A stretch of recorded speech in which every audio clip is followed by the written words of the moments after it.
Kapamilya, deal or no deal, muling magbabalik simula sa July 28. Handa na ba kayo, kapamilya? Ang isa sa pinakakapanapanabik na game show sa telebisyon, Kapamilya, Deal or No Deal, ay magbabalik ngayong July 28. As expected, si Luis Manzano muli ang tatayong solo host ng show. Taliwa sa naunang kumalat na isyong makakatuwang niya ang amang si Edu Manzano. Unang sumikat ang Deal or No Deal sa Pilipinas noong 2006 bilang lokal na adaptation ng sikat na international franchise.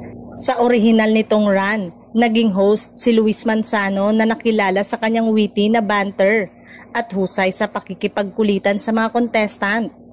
Mula noon, naging isa itong paborito ng maraming Pilipino dahil sa kakaibang thrill ng pagpili ng tamang briefcase at makikipagtawanan sa misteryosong bunker. Kasama rin sa mga inaabangan kung magkakaroon ng modern twist tulad ng digital interactivity, mas malaking jackpot o special celebrity edition.